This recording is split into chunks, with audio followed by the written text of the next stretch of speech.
This truth is a full-time job.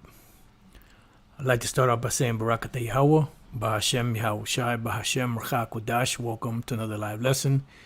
You just heard the name of this one, the title of it.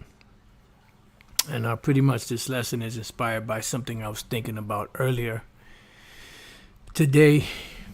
And pretty much, this truth is a full-time job. And in a full-time job, you're constantly busy, constantly busy at the job, constantly nurturing, constantly meditating, and pretty much consumed with that particular job. And if there's anything else in our lives that,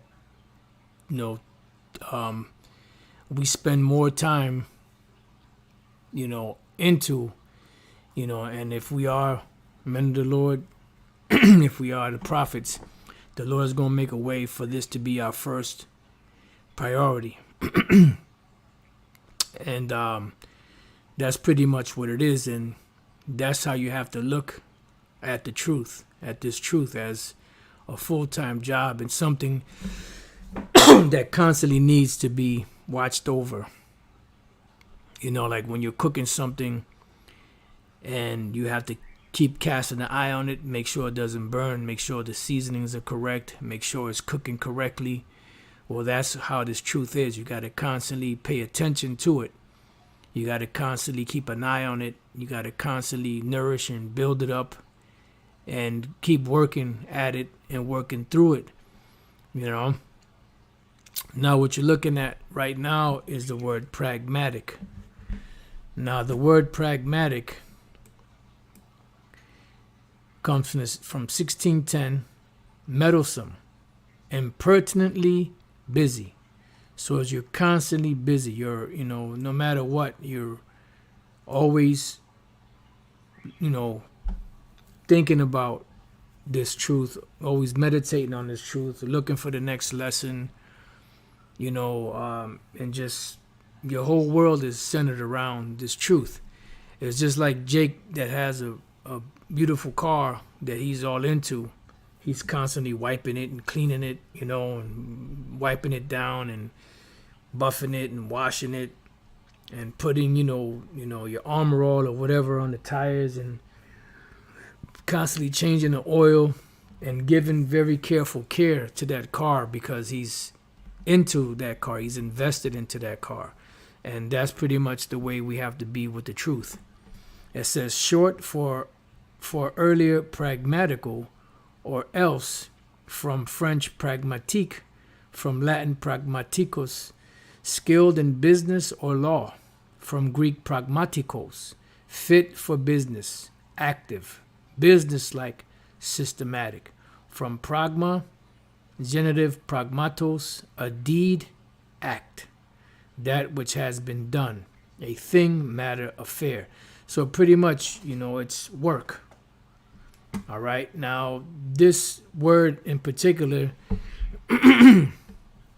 comes from the scripture in the book of Luke, which the parable is called the parable of money usage, or this is what they label the parable as. And this word that we have is money. This is the true money, the true silver. And this is the money that's going to help deliver us in that day, because this word, the engrafted word, is what's able to save our souls. And we have to, keep it. We have to maintain it. We have to nourish it. Constantly, cast the eye on it. Constantly be involved in it. Constantly be, in it. Right? It says, and as they heard these things, he added and spake a parable, because he was nigh to Jerusalem, and because they thought that the kingdom of the Most High should immediately appear. And back then, the disciples knew that he was the Messiah. And one thing that Israel pretty much was waiting for was for the Messiah. The prophets were waiting for the Messiah because they knew that once the Messiah suffered the things that the scripture said that he would suffer, then the kingdom of heaven would come. But they thought that it would come immediately, after Yahushua suffered. So they thought that the time was coming for that to happen. All right. And this is what Yahushua told them. He spoke to them in the parable. He said, therefore, a certain nobleman, which the certain nobleman is Yahushua, went into a far country to receive for himself a kingdom. The far country he went to is in the spirit world. He went back to the Father, and he's sitting on the right side of the Father until the Lord Yahweh allows him to, make his enemies his footstool and receive his great reward that he, locked down 2,000 years ago, to receive for himself a kingdom and to return. So when he went through what he went through, suffered the afflictions, suffered, the humiliation on the cross, and he passed and went back into the spirit world, he's sitting on the throne on the right hand of the Most High, waiting to return to receive this kingdom. And he called his 10 servants, which represent workers. All right? The workers, the laborers. And delivered them 10 pounds. The 10 pounds represents this truth. All right? This truth is money. These words are money. So he delivered them 10 pounds and said unto them, occupy till I come. So in other words, be busy with this work until I get back. Now, let's look up this word. Let's look up servants first. Servants is doulos. All right. And doulos is a slave, bondman, man of servile condition. Metaphorically, one who gives himself up to another's will. Those whose service is used by Yahushua in extending and advancing his cause among men. And this is what the Lord has us to do out here. Then it says, devoted to another to the disregard of his own interests. See, I didn't know this was in here. I'm sure I read it before, but I forgot that this was in there. And pretty much that's what it is. This truth is a full-time job. And it pretty much consumes the majority of our time, and the majority of it occupies space in our minds, and it's the thing that is most in us, in our minds, in our spirit, constantly, meditating on it, constantly wondering if you're doing the right thing, constantly examining yourself, checking yourself, thinking about, different situations, different things, trying to apply every situation that you go through, trying to apply the scriptures to that situation, figuring things out, working things out, So, servant, attendant.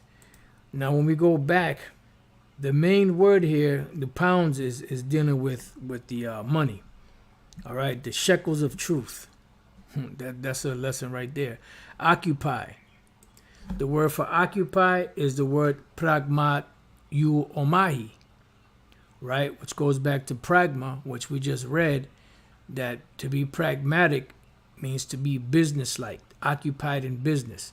So this word means to be occupied in anything, in other words, working, to carry on a business, to carry on the business of a banker or a trader. And that's what people do. When you have these individuals on Wall Street, right, the individuals on Wall Street are servants, they're slaves. Then you have the masters or the bankers or the traders, which are the investors. And the investors have these, individuals search for the best, the best stocks to invest their money in, so that they can in turn make more money from the capital invested by this banker, so that they can receive money. And then therefore the servant, a good servant will constantly make his master money, and then that master would, the master would compensate that servant by giving him, certain goodies, certain gifts and money and things of that nature, so that he can be taken care of. So the banker in this case is Yahushua. He gave us money. The money is this truth. And we are the ones or the servants or the laborers who are carrying on this money in the in the spiritual stock market and pretty much trading out the different lessons out there to the money that we gain for the Lord would be other fruit, other souls, other Israelites that come into this thing that are being built up, as a witness to our trading skills out there on the open spiritual stock market. Okay? It says to busy oneself with an example to trade, and that's what we're doing. We're trading the business of the Lord, the money of the Lord, which is this word. And what it's doing is gathering people. And what that's called is, in the scriptures, is called usury. In today's terms, it would be called interest. Now, when you gather by interest, right, I know it's going to give me a couple of definitions. Interest, concern, benefit, advantage, harm.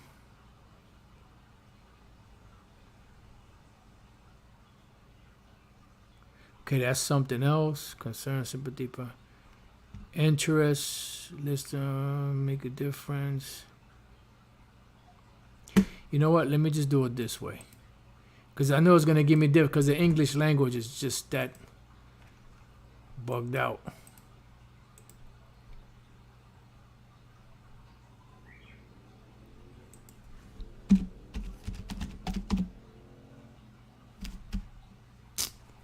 God damn it.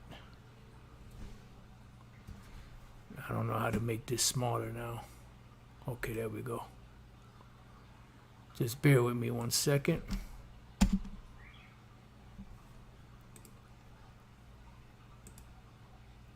Interest, the state of wanting to know, learn about something. That's one definite. Money paid regularly at a particular rate for the use of money lent. See? That's interest, because the money that we have is this truth. This truth was lent to us. It was a gift that was given to us for the sake of trading it for the master to gain more money when he comes back. And the more money that we are gathering are, not us. What is attributed to us, for lack of better words, is the souls that are gathered by this word. So all the brothers out there that's laboring, the Lord has certain fruit of certain souls of Israelites that are pretty much your fruit. Each and every individual. And that's how the Lord is going to, when he comes back, will get usury. Because usury is interest. Interest is usury. Let's see what they say for the word usury. What the word... The lending of money at exorbitant interest rates. So the Lord gave us this money to trade it to get usury. Exorbitant, kickback. You see? He wants his money when he comes back. He don't want no excuses. He's looking for, what's that called? He's looking for a kickback on his investment. And the word that was given to us was invested in us to go out there and trade for Yahweh B'Shem Yahweh Shai. So going back, and he called his 10 servants and delivered them 10 pounds and said unto them, occupy till I come. So this is going to take the precedence over everything. Yep, the water, brother. Return on investment. That's right. So this word that we teaching now is we're going to be occupied in it for the most part, because when the Lord comes back, he's not going to be looking for any excuses. St. John 12:23, and Yahweh shall answer them, saying, the hour is come that the Son of Man should be glorified. Verily, verily, I say unto you, except the corn of wheat, which is Yahweh shall fall into the ground and die, it abideth alone. But if it die, it bringeth forth much fruit. Right. So it's good. So Yahweh Shai, dying on the cross brings forth much fruit. Therefore, if we are the servants of Yahweh Shai, we must bring forth much fruit, like our Lord brought forth much fruit to the Father, Yahweh.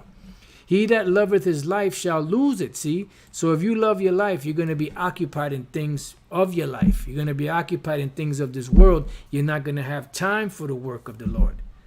Therefore, you're not going to be able to gather interest for the Lord when he comes back, and he's gonna inquire of you, why is it that you didn't make any investments and make any interest on the money that he invested in you. It says, beautiful. Hebrews 6:10. It says, for the Most High is not unrighteous to forget your work and labor of love, right, which you have showed towards his name, there you go again, and that you have ministered to the saints and do minister. And this is what it is. So if you truly believe in this thing, your time will be spent in laboring in this truth, because you know that there's going to be a kickback. Now, those that that be like, I don't know, when I get a chance, I'll do it when I can, or however I can, or whenever I can. They don't believe that they're going to receive a reward for their investment. Even the Apostle Peter asked Yahushua, what are we going to receive in return, seeing that we gave up everything? He said, in the kingdom of heaven, you're going to receive 100-fold for everything that you gave up. You gave up land, you gave up your wife, you gave up your children, you gave up, your prestige in this world. You're going to get everything back 100-fold. And we know and believe that the Lord is going to give us that. We know that he's going to give us that if we hold on to the end. That is sure. All right? He that loveth his life shall lose it, and he that hateth his life in this world shall keep it unto life eternal. Right? So if you love your life, if you love your life, you're going to do the things of the world to receive the benefits of the world. If you hate your life, you're going to do the things of the Lord, for the benefit of the kingdom of heaven and the reward that you're going to receive later on by investing the Lord's money, so when he comes back, he can receive a kickback on the money he invested in us. Remember, this was given to us. Yahushua said, I have chosen you, you have not chosen me. So this, which was given to us, like the Apostle Paul said, we were entrusted this in these earthen vessels. So the knowledge that's in us it was entrusted to us by Yahweh, by Shem Yahushua, not of our own free will to get it. Because we had no clue or no idea what this was all about until the Lord woke us up and brought us into it. So he that loveth his life shall lose it, and he that hateth his life in this world shall keep it unto life eternal. If any man serve me, let him follow me, and where I am, there shall also my servant be. So if you're constantly meditating on his word, you're going to be where the Lord is. And the scriptures say, wisdom will meet you in every thought. If any man serve me, him will my Father honor. So we're honoring the Most High Yahweh by honoring his son Yahushua and doing the things that we do and being busy in this work of the Lord. Matthew 6:24, no man can serve two masters. See, so the two masters, because I was meditating on this earlier. You're going to be either you're going to be fully invested in this truth, or you're going to be fully invested in the world. And if you're fully invested in the world, your talk is going to be about the world. Your talk is going to be about, how to, advance in this world. But if your investments are in this truth, you're going to be dealing with this truth, and you're going to suffer losses in this world. No man can serve two masters, for either he will hate the one and love the other. Right? You're not going to be able to put equal time for both, because you're going to lean more to one or the other. You're either going to lean towards Yahweh B'Shem Yahushai, or you're going to lean towards the world. There's no in between. There's no gray areas or no in between areas. Or else he will hold to the one and despise the other. You cannot serve the Most High and mammon. Mammon is money. You can't serve the Most High, be a teacher, a servant, a prophet of Yahweh B'Shem Yahushai, and also be, chasing the bag, so to speak. Let's look up this word mammon. The word mammon is it says of Aramaic origin. So mamonas, mammon, treasure, riches, where it is personified and opposed to the Most High. See, because riches, there's nothing wrong with having riches, but when it interferes with serving Yahweh Bashem Yahushai, that's when it becomes a problem. You see? So anything that gets in the way of serving the Lord is a problem. You know, if you're a man of the Lord, you will eventually either cut it out or the Lord will cut it out for you. But if you're not a man of the Lord, then guess what? That thing that you're into is going to consume you. It's going to take you away. It's going to engulf you in it. I know there's one, matter of fact, beautiful, Barakateh Bashem Yahushai. There's another one in the book of James. I believe this is what I'm looking for. Is this it? Right. Barakateh Bashem Yahushai. 2 Timothy 2 and 4. No man that warreth. This is a war. This is a battle. This is a spiritual war. We're battling and wrestling demons. We're wrestling all kind of shit. I mean, depression, you know, you name it. Shit trying to make you go crazy. We're wrestling, you know, physical ailment. I mean, all kind of stuff that's coming down, you know, down the pike. You see? But it says, no man that warreth entangleth himself with the affairs of this life, because the affairs of this life are going to drown you and pull you away from Yahweh Bashem Yahushai. And no life raft will be able to save you unless the Lord Yahweh Bashem Yahushai. You happen to be one of the Lord's, and the Lord will pluck you out of that fire and set you in the right path. So no man that warreth entangleth himself with the affairs of this life, that he may please him who hath chosen him to be a soldier.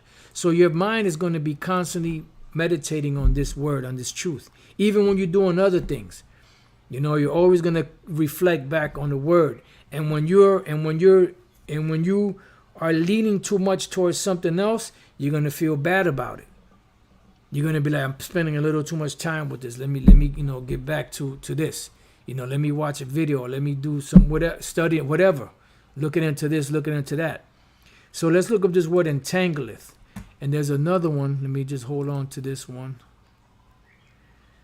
And the brother from South Carolina said the comment board is on fire. Hey, Barakatah Yahweh Bashem Yahushai.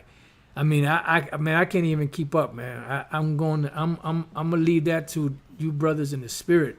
So let's look at the word entangleth himself, right? Entangleth himself is the Greek word empleko, to enweave, right? Because now, you check this out. When you look at the back of a dollar bill, right? Images, back of, come on now. Oh, Lord.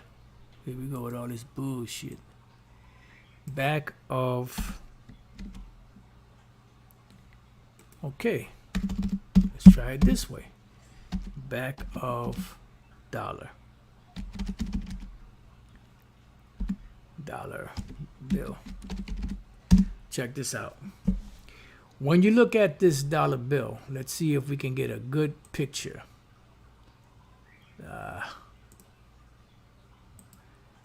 Let's see. Excellent. When you look at the back of this dollar bill, you could do this for yourself. If you look all around the edges of it, this is what's called, these are cobwebs. As you can see, these are cobwebs. These are cobwebs. Then you have the, you know, the Italian horn, which is Satan's horn. You know, which means you trust, you know, and it's for riches or something like that. I forget what you call it. But all of this, these are all webs, spider webs. Because now money is a defense. Don't get me wrong. You know, money, you know, answers all things. Money is a defense. There's nothing wrong with money. But it's the love of money that's the root of all evil. And people get entangled in this thing to where they'll commit crimes, or they'll forsake loved ones, or they'll forsake, you know, whatever it is that they're forsaken just to chase this thing. You know, and it was set up as such. See? So you could either use riches correctly or you could use them incorrectly. And most people use them incorrectly. They get entangled in this thing and they can't get out of it. And that's what happens. When you chase the bag, this is what happens. You chase the bag, which is mammon. You're not going to serve Yahweh Bashem Yahushai with a full heart. All right. So to enweave, or of a thing to entangle, involve in, right? Entwine. So no man that warreth for the Lord Yahweh Bashem Yahushai is entangled with the what? With the affairs of this life, that he may please him who have chosen him to be a soldier. Right? Because at the end of the day, the Lord chose us for this. Well, he called us. We hope that we're the chosen, but we definitely been called to this. And, the scriptures say, give diligence to make your calling and election sure. You see? And by doing this, teaching this word, that's what's going to get us closer to Yahweh Bashem Yahushai. But the closer we get to the Lord, the further away we get from the world, and the more them spirits and demons attack.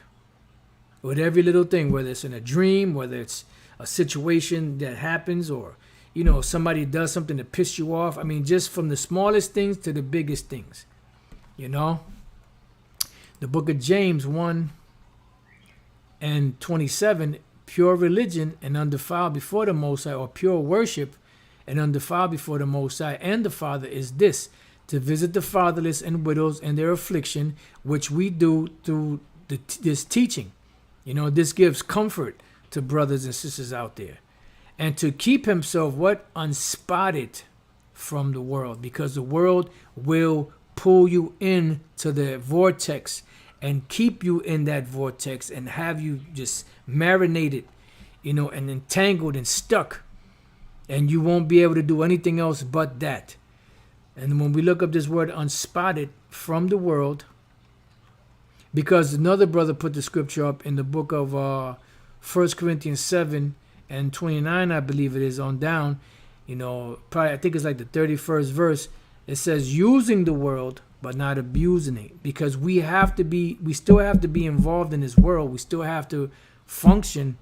But the thing about it is not abusing it, not being entangled in it, not allowing it to drown, the word from you by chasing it. All right. So the word unspotted is the word aspilos, right? Spotless, metaphorically free from censure, irreproachable, free from vice, unsullied, meaning not dirty, without spot, unblemished. Like the scriptures say, there was no guile found in their mouth. Here it is, you chasing the money, and because you chasing it and you trying to get ahead, you're when it comes time to defending the gospel, you won't do it because you're looking to get ahead. You're looking for that prestige. You're looking for that fame. You're looking for that extra check. You see? Or you won't, get involved in doing the work because you're too busy chasing, riches, or chasing whatever, women, or whatever the case may be. All right? So going back to Luke 19:13, it says, and he called his 10 servants and delivered them 10 pounds and said unto them, occupy or stay busy till I come. But his citizens hated him and sent a message after him, saying, we will not have this man to reign over us. And this scripture here is the answer to St. John, the 1st chapter. He came to his own accepted him not. It didn't mean the Jews in general. It meant the people of where he was brought up, where he grew up around. They knew him from growing up. They knew that was the carpenter's son. They knew that was Mary's son. We know you. How can you be a prophet? Come on now, stop playing.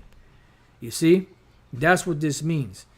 That the citizens of that particular region there where he was, where he grew up at, did not accept him. And it came to pass that when he was returned, when Yahushua comes back, having received the kingdom, now he's coming back. He received the kingdom. He's coming back now to retrieve the elect, and he's coming back to gather the interest that was gained by all of these men that were out there laboring, in the world with his truth, right?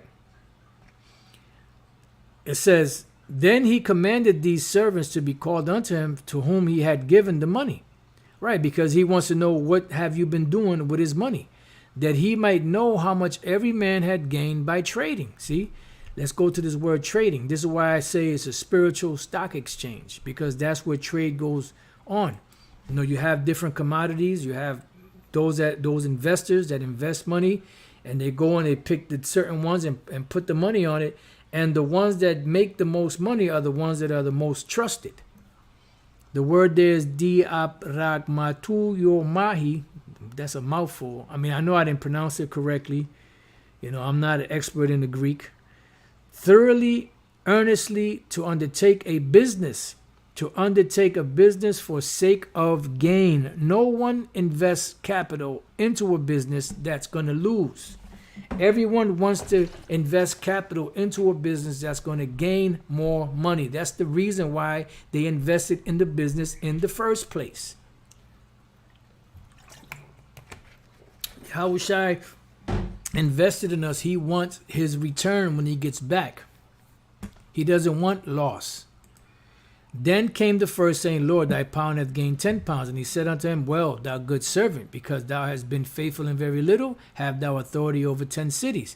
And the second came, saying, Lord, thy pound hath gained 5 pounds. And he said likewise to him, Be thou also 5 cities. So these are individuals that took the Lord's money, traded it out there, and get like the Elder Ariella said, gained profit, and now they receive a reward for their good deeds, for their trade, their good trading skills, right? And another came saying, Lord, behold, here is thy pound, which I have kept laid up in a napkin. These are them napkin brothers. Got the truth, got the knowledge, but they got it in a napkin, hiding it. Sluggards, not doing the work, waiting for the last minute to try to get involved or whatever the case may be. For I feared thee, because thou art an austere man, for thou takest up that thou layest not down, and reapest for that thou didst not sow. And he saith unto him, Out of thine own mouth will I judge thee, thou wicked servant. Thou knewest that I was an austere man, taking up that I laid not down, and reaping that I did not sow. And that's why he said, you have entered into other men's labors. Right? Don't be a napkin ninja. So the Lord, we entered into other men's labors. We entered into Yahushua's labors.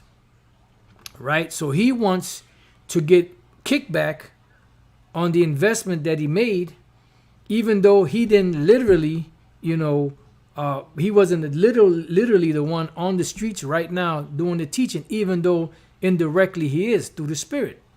Wherefore then gavest not thou my money into the bank, that at my coming I might have required mine own with usury, with interest. He wants his kickback.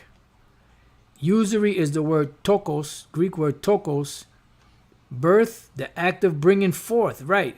You take capital, you invest it into a business. That is like a birth, the money you invested, that's the seed. The venture is, the womb, and then the money you get back from it is the child, so to speak, that you get from it. All right? So that's how the investment works. You take capital, you invest it into a business, and then you get a kickback off of your business. That's called usury or interest.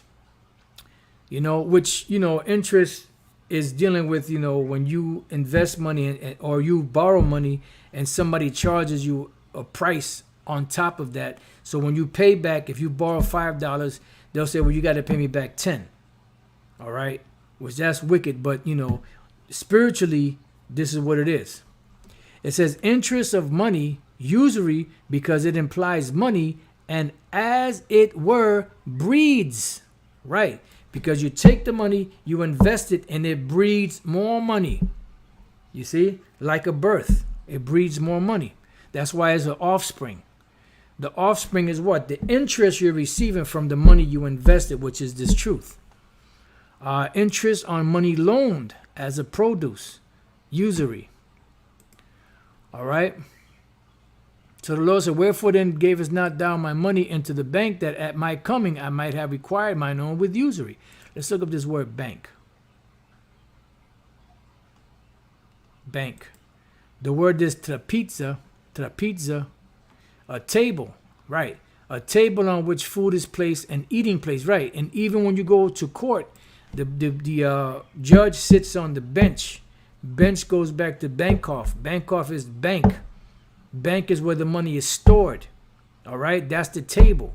When you had those wicked money changers, they had what? They had the tables where they changed the money on. That's how the business was done. The table in the temple of Jerusalem on which the consecrated loaves were placed, right?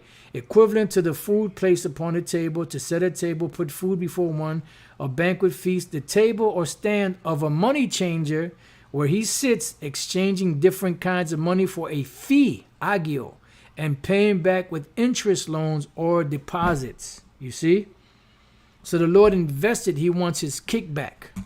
He doesn't want excuses. It says, and he said unto them that stood by, take from him the pound and give it to him that hath 10 pounds. And they said unto him, Lord, he hath 10 pounds. For I say unto you that unto every one which hath shall be given. And from him that hath not, even that he hath shall be taken away from him. But those my enemies, which would not that I should reign over them, bring hither and slay them before me. So those that deny the Lord's name, those that refuse to do the work, guess what? You are enemies of Yahweh Bashem Yahushua, and he will destroy you when he comes back. All right? So I wanted to, do a lesson on this because, like I said earlier today, I was thinking about that, how this truth is a full-time job. And you're going to either, whatever you get into, you're either going to give, if you have different ventures, there's going to be some that's going to be lacking because you're going to put your effort and your energy more into one than any of the others, especially the one that you're most into. You see? So if you're into anything else outside of the truth and you happen to be a man of the Lord, guess what? Those things will be removed out of the way for you to serve the Lord. But if you're not, those things will consume you and you will be entangled therein, therefore not being able to do the work. And then the Lord, when he comes back, he's going to deal with you. Don't be a napkin ninja.